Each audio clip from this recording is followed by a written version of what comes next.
പ്രിയപ്പെട്ട കൂട്ടുകാരെ, ഞങ്ങൾ 17 ദിവസത്തെ ചൂണ്ടപ്പണിയും കഴിഞ്ഞ് തിരിച്ച് കരയിലോട്ട് പോയാണ്.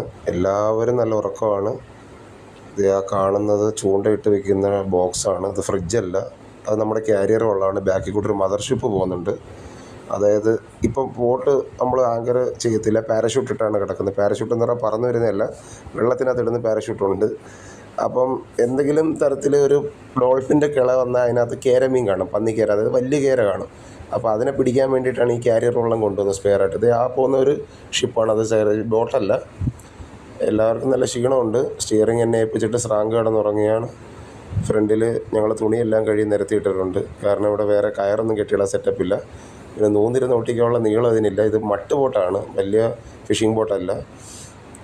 ഏകദേശം ഒരു 8 നോട്ടിക്കൽ നീളമുള്ള വലയാണ് ആ ഫ്രണ്ടിലിരിക്കുന്നത്. അതിനകത്താണ് ഈ തുണിയെല്ലാം കഴുകിയിട്ടേക്കുന്നത്. ആ കാണുന്ന സ്റ്റീൽ വീഞ്ചിനകത്തൂടെ ഈ വല കയറി വരുന്നത്. കടൽ കണ്ടില്ലേ, നല്ല നീല ഉജാല മുക്കിയ കളറ്. ഇത്രയും നേരം ബോട്ട് ഓടിച്ച് ചേട്ടനാണ് ഇപ്പോൾ കുഴഞ്ഞ് കിടന്ന് ഉറങ്ങുന്നത്. ബാക്കി എല്ലാവരും നല്ല ഉറക്കം. ഇത് നമ്മുടെ കരക്കടലല്ല, ഈ ഡീപ് സീ ആണ്. ഏകദേശം 5000-6000 ആൾ താഴ്ചയുണ്ട്. ഇനി കൊല്ലം വഴി എത്താനായിട്ട് 103 നോട്ടിക്കലുണ്ട്. നിങ്ങൾ ആ ഫ്രണ്ടിൽ കാണുന്നതായി ഈ മോണിറ്റർ, ഇതിനകത്ത് നോക്കിയാൽ ശ്രദ്ധിച്ച് നോക്കിയാൽ കാണാൻ പറ്റും. അതിൻ്റെ താഴെ NM എന്നുള്ളൊരു ഓപ്ഷനിൽ എഴുതിയിട്ടുണ്ട്. ഇത് കോമ്പസാണ്. ഇപ്പോൾ നമ്മൾ 110 കോമ്പസിൽ ഓടിക്കൊണ്ടിരിക്കുകയാണ്.